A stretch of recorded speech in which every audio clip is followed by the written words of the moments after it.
Bonjour à tous, bienvenue dans l'émission 6 minutes chrono, le rendez-vous quotidien de la rédaction de Lyon Capitale. Aujourd'hui, on va parler de la fête des Lumières le 8 décembre et son lien avec le site de Fourvière, la basilique de Fourvière. Pour en parler, nous avons le plaisir de recevoir Philippe Castin, qui est le directeur de la Fondation Fourvière. Bonjour Philippe Castin. Bonjour. Merci d'être venu sur notre plateau. On va rentrer dans le vif du sujet. Quel est ce lien entre la basilique de Fourvière, le site de Fourvière, et la fête des Lumières telle qu'on la connaît aujourd'hui ? Eh bien, il faut faire un peu d'histoire. Et en 1852, les Lyonnais veulent offrir une grande statue dorée à la Vierge qui protège la ville depuis des siècles. L'inauguration ne peut pas se faire le 8 septembre et elle est prévue pour être faite le 8 décembre.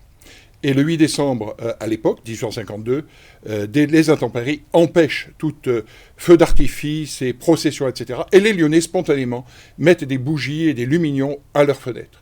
C'est l'origine de la fête des Lumières, donc 8 décembre 1852. Et donc depuis, ça se perpétue avec les lumignons sur les fenêtres et aussi une certaine, du coup, fête populaire, j'allais dire décentralisée.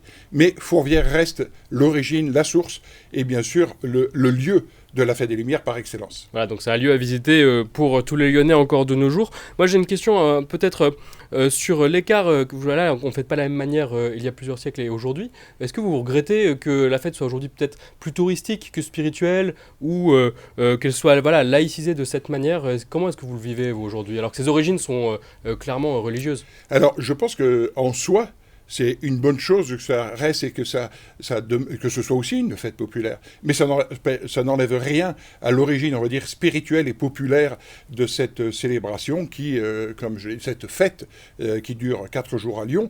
Et ça a donné peut-être encore plus d'ampleur à la fête de l'Immaculée Conception du 8 décembre, en particulier à Lyon, peut-être contrairement à d'autres villes de France. Et donc cette dimension populaire, c'est à nous l'occasion de rappeler, c'est l'occasion aussi de rappeler cette origine.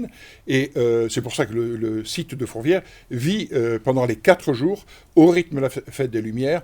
On dit même qu'à Fourvière, c'est le 8 décembre tous les jours de l'année. Bon, c'est peut-être pas tout à fait le cas, mais il y a une emphase particulière qui est mise pendant ces 4 jours pour accueillir tous les visiteurs, et y compris les touristes qui viennent et déambulent, puisque la fête des Lumières, c'est essentiellement le soir. Et la journée, c'est l'occasion de leur proposer des activités et des choses à voir, à contempler et à admirer. Alors justement, c'est parfait pour la transition, merci. Qu'est-ce qu'on pourra voir cette année sur le site de Fourvière, sur l'esplanade?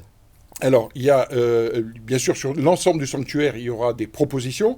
Il y a des propositions sur l'esplanade, comme vous venez de l'évoquer. Ça va être une grande tente qui accueillera les séminaristes qui serviront des crêpes, des vins chauds, etc. Ce seront les scouts qui aussi seront présents. Il y aura une colombe de la paix, et je pense que cette année en particulier, avec les guerres aux portes de chez nous, que ce soit Israël et Palestine, que ce soit l'Ukraine, la Russie et ailleurs, eh bien, c'est l'occasion peut-être de signifier que la paix et la recherche de la paix est encore plus importante. Il y aura aussi d'autres activités proposées sur l'esplanade et bien sûr avec des offres de restauration, et je pense en particulier à la dimension sociale du site de Fourvière avec le restaurant qui est tenu par les apprentis d'Auteuil, la salle à manger de Fourvière, qui permet l'insertion d'une trentaine de jeunes sur l'année dans le cadre de ce partenariat avec les apprentis d'Auteuil. Voilà, il n'y a pas besoin d'être croyant pour venir sur absolument. Voilà. Et ça se passe la journée. C'est ça aussi, la fête des Lumières, ça se passe quand la nuit est tombée. Là, on invite tout le monde à venir dans la journée profiter des animations qui seront proposées. Ça, c'est à l'extérieur. Mais il y a aussi l'intérieur de la basilique.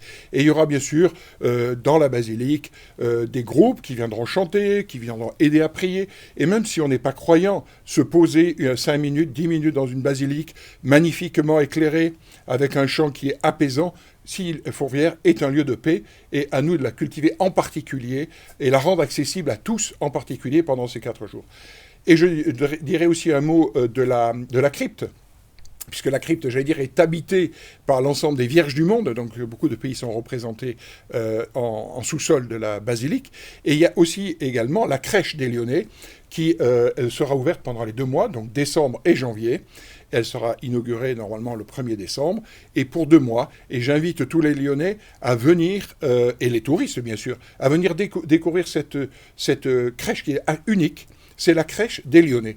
C'est pas une crèche qui copie les Provençaux. Oui, c'est avec des santons, de figures lyonnaises. Des figures lyonnaises qui, au nom de leur foi, ont fait de très belles choses. Et je pense en particulier à Gabriel Rosset, qui était professeur par ailleurs, mais très engagé socialement, puisque c'est lui qui a fondé Notre-Dame des Sans-Abris.